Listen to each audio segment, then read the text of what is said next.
I did want to add, I know, because I ain't know how to get these off right here. The knobs off. So in the knobs, you see they have these little these right here, these little pins. You just push down, get a. This is what I use right here. I use one of these here, and I just push down on it. You just push down on it, and then pull it out a little bit and turn it, and it'll come right off. So yeah, well, all right.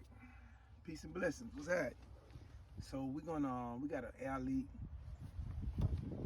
behind this trolley brake. Well, this trolley brake has an air leak, right?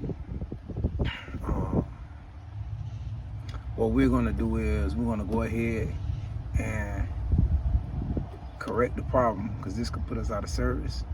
So we went ahead and we stopped by Volvo, and we got that's the part number right there, the trailer brake control valve. So in order to, on this particular Volvo, in order to get to this, it's better to take this off, and this off. So we're gonna deal with this, and I don't know, I hope you learned something. Let's rock. All right, so you gotta be really detailed with these screws. Right here, so 1, 2, 3, 4, right? And then you got the 2 at the top, and you got 2 at the bottom right here, right? Now, I know you like, man, why don't you just go to the shop, right? So, as you know, this is simple stuff, man. And when you own your own equipment, you know, like some stuff, it don't really require all that. When you get into more of a, when things become a little more, you know, out of your league, where it requires a heavy duty mechanic, then you know you can take that and you take that to the shop for them to deal with it. But the light duty stuff, you know, there's nothing wrong with you coming out here and doing it yourself. You did. This is straight hand tools. I bought this kit out of Home Depot. This is like a little Ryobi kit. You know, I'm not endorsing them, but something like this, you need to make sure you have this, you know, where it has different bit sizes. This could really come in handy, you know, different extensions.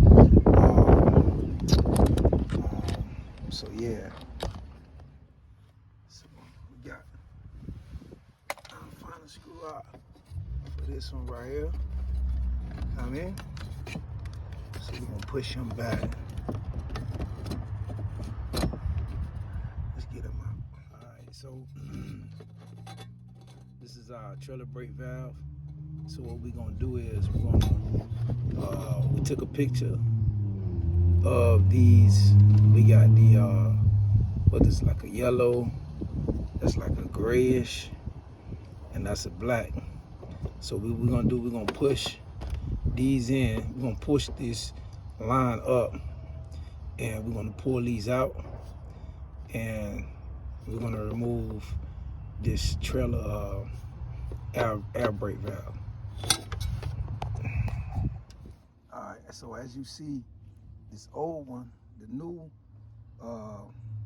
trailer brake valve, it doesn't come with the handle. So you have to, I use this flat head right here, and I just pry down on it a little bit, and it's pop right off.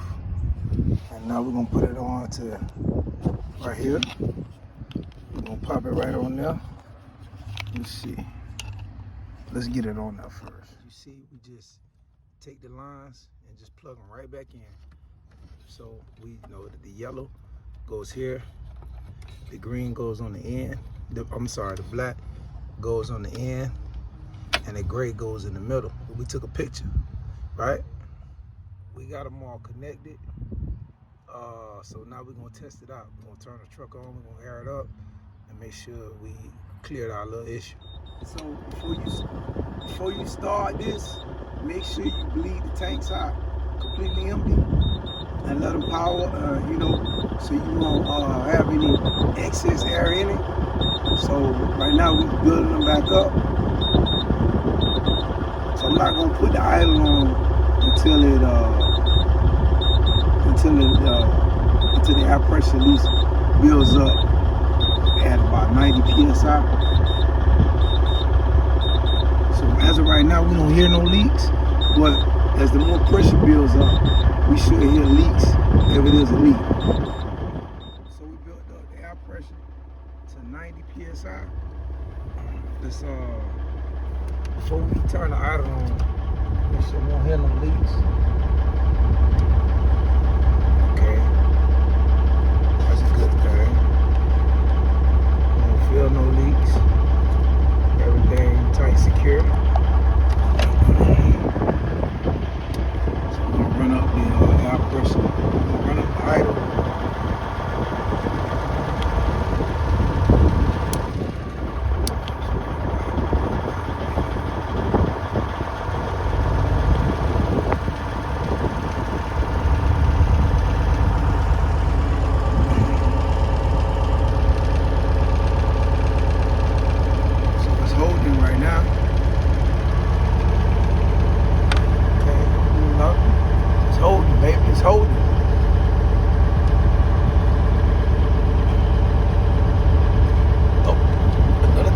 Say, so you just turn this turns this right here, because how it comes,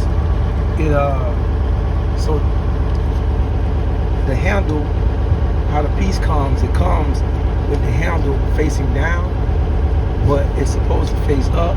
So when I put the new handle on, when I pop the old handle back on the new component,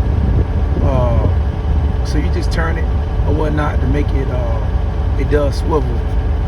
So so we heard the air top off. Let's turn it off.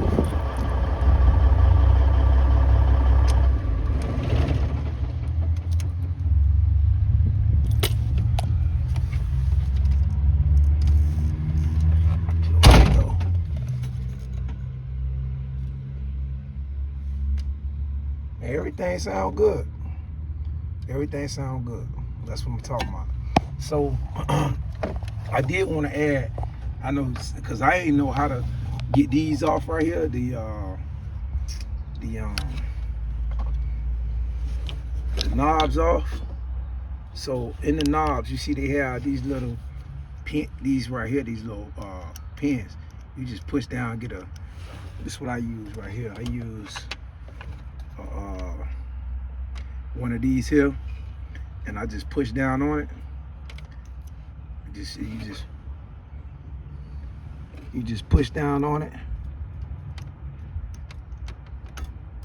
and then pull it out a little bit and turn it, and it'll come right off. So yeah, so we tight, secure. We ain't gotta be worried about no type of issues and all of this and all of that. So we're gonna get everything back situated, and we'll talk about it, right? Another thing I wanted to add, you see all this dust and all this stuff down up in here. It's probably a good time to, inspect these wires, and also to you got your air situated. So this probably a good time to probably dust out some of this. Yeah, get some dust and all that stuff more. You did? I just wanted to add that. So just to recap, we got everything buttoned up. Man, I'm talking about we holding on strong, you hear me? So what made me do this is I was talking to a dude, and he told me he paid like $400 and some to change out the parking and trailer brake component, right? So I was like, dang, man. Sheesh. That seemed like too much. It just didn't make sense to me, right? So, let's see. Where's the receipt I'm looking for? So, wait a minute. I guess I could see what it cost him $400 too, because they got to hit you for the label. So, I got it from Vanguard. So that's the part number right there, 20446538. It's the valve, and it came out to $219.67. So, yeah. So I guess I need to pay myself the $200 label. You know what I mean? So we knocked that out. Peace and blessings. I'm out.